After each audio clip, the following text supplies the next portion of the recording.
Hi, welcome back to my bench. It's been a while and I'm sorry. I've been sick, been a little busy, but I'm better now.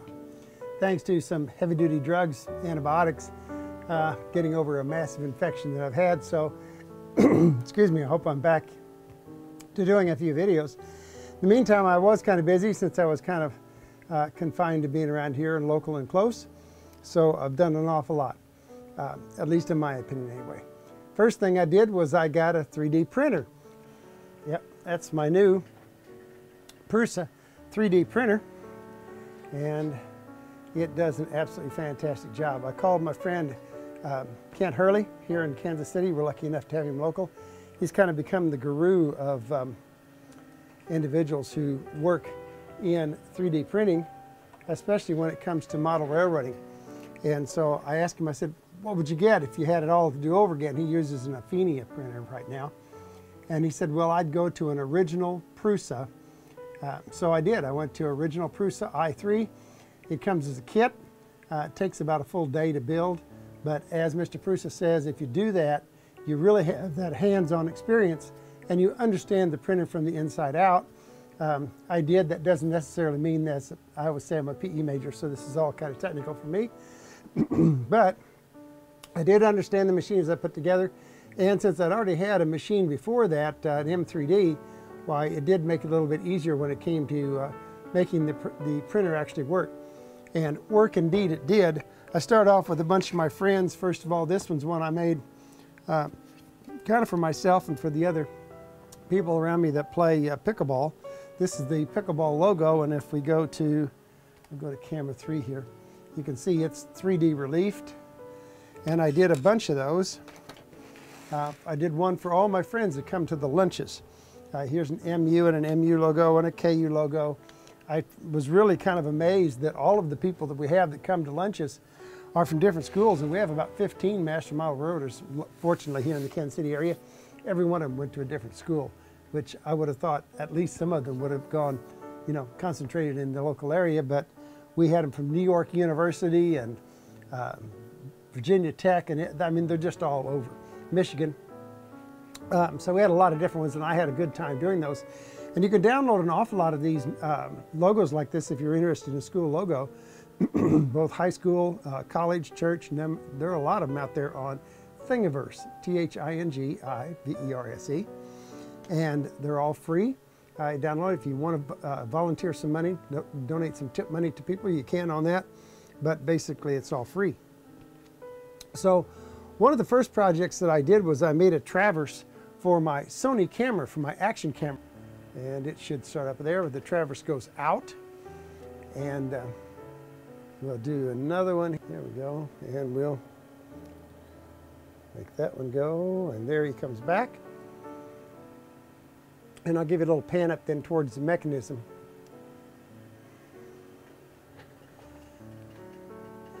One thing I did do was I downloaded that traverse mechanism from Thingiverse, and I was really pretty happy with it, except for the fact that it wasn't quite big enough. As a matter of fact, I think I've got the original. Here's the original one that I did. Mine is about twice that big.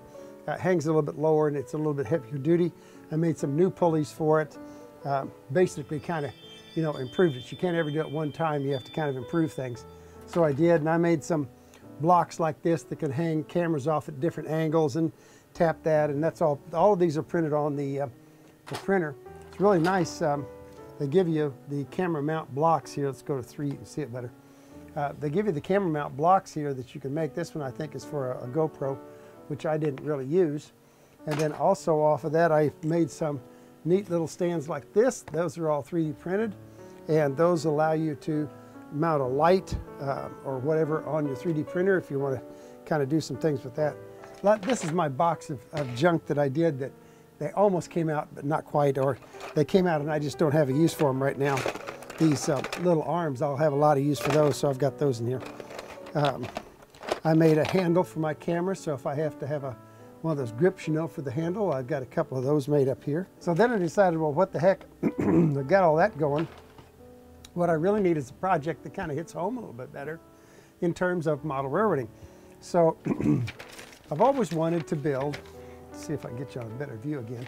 This is the engine that was used down in the Kansas City stockyards, and it's for the Kansas City Connecting Railroad, the KCCR.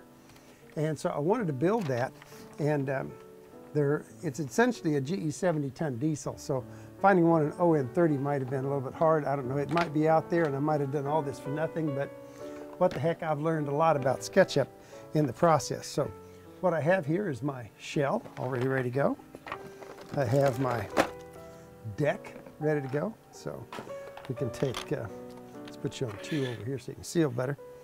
But that fits on there. And this is, I'm pretty proud of this one. It's so good that I think if I do it, you can hear it. Yeah, you can't hear it, but it snaps into place in the tread. And there's actually tread on this top up here. So that's amazing. The engine was actually red.